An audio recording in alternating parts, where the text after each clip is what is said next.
আজকে আমরা ইসলামের কয়েকটা কোর কনসেপ্ট নিয়ে এমন একটা আলোচনা করব যা হয়তো আমাদের চিরাচরিত চিন্তাভাবনাকে একটু নাড়িয়ে দিতে পারে।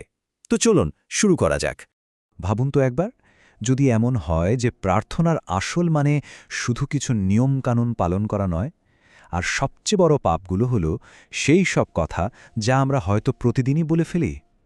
হ্যাঁ, ঠিক এই প্রশ্নটা নিয়েই আজকের এই বিশ্লেষণ। আমরা এমন কিছু ব্যাখ্যার দিকে তাকাবো যা আমাদের শেখাবে প্রার্থনার আসল অর্থ আর মারাত্মক পাপের ধরন নিয়ে একদম নতুন করে ভাবতে। আমাদের এই পুরো আলোচনার ভিত্তি কিন্তু এই ধরনেরই কিছু বিশ্লেষণ। এগুলো কোরআন আর হাদিসের আলোই আমাদের প্রচলিত ধারণাগুলোকে একদম অন্য একটা অ্যাঙ্গেল থেকে দেখার সুযোগ করে দেয়।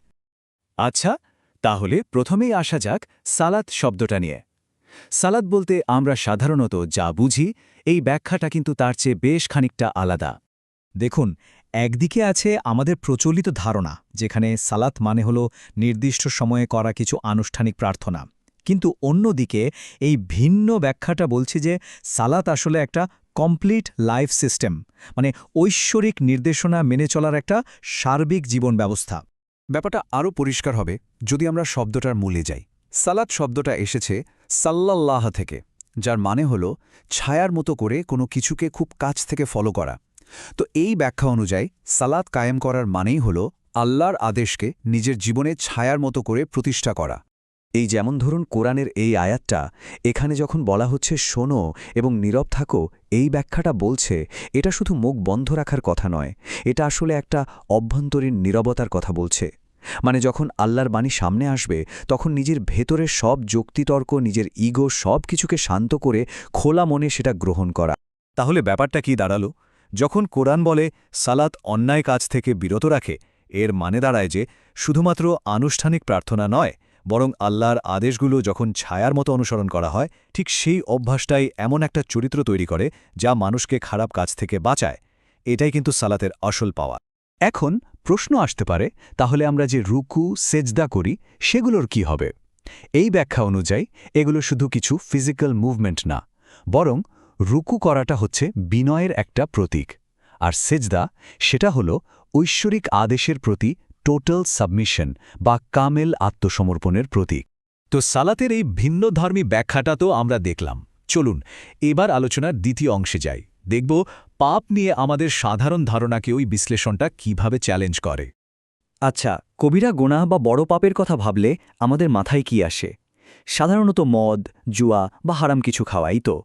কিন্তু এই বিশ্লেষণ বলছে এমন কিছু পাপ আছে যা হয়তো এগুলোর চেয়েও অনেক বেশি ভয়ঙ্কর। কোরআনের এই আয়াতটা একবার দেখুন, কি বলা হচ্ছে। দুর্ভোগ প্রত্যেক সেই ব্যক্তির জন্য যে সামনে ও পেছনে নিন্দা করে, আর তার পরিণতি সে অবশ্যই নিক্ষিপ্ত হবে হুতামায়, মানে চূর্ণ বিচূর্ণকারী আগুনে। এখানে শাস্তির কথা কতটা সরাসরি আর ভয়ঙ্করভাবে বলা হয়েছে সেটা আমাদের একটু থামিয়ে ভাবতে বাধ্য করে। আর এই নিন্দারই একটা ভয়াবহ রূপ হল গীবত বা পরনিন্দা। এখানে সবচেয়ে ইন্টারেস্টিং আর ভয়ঙ্কর দিকটা হলো আপনি কারোর পেছনে এমন কিছু বললেন যা শেষ শুনলে কষ্ট পাবে, এবং কথাটা সত্যি হলেও সেটা গীবত।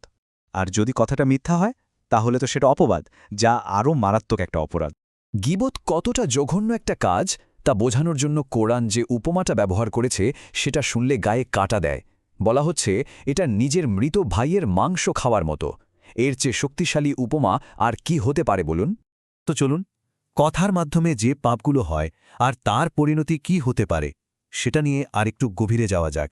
এই বিশ্লেষণ অনুযায়ী কিছু ক্ষেত্রে গীবতকে ব্যভিচারের চেয়েও মারাত্মক পাপ হিসেবে দেখা হয়। কেন?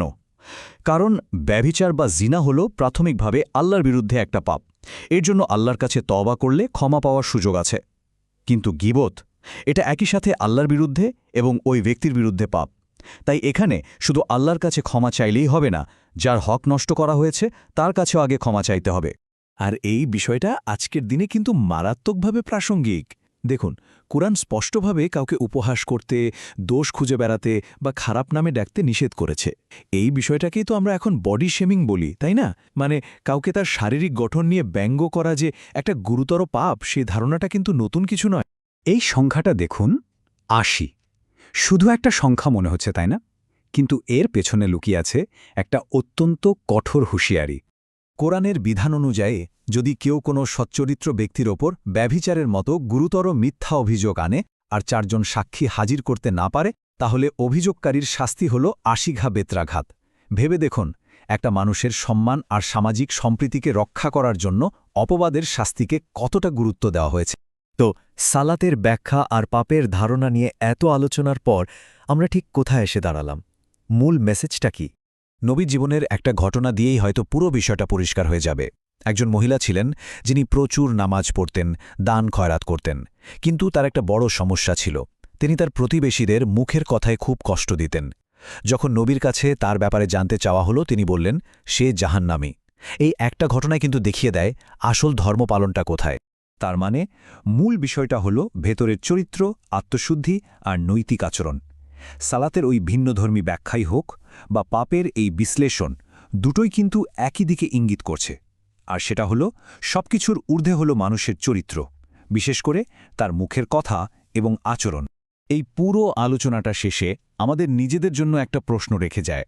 আচ্ছা, আমরা প্রতিদিন যে কত কথা বলি, তার মধ্যে কতগুলো কথা হয়তো একদম বেখেয়ালেই বলা এই ভয়ঙ্কর পাপগুলোর তালিকায় পড়ে যেতে পারে? এটা নিয়ে কিন্তু ভাবার অনেক অবকাশ আছে।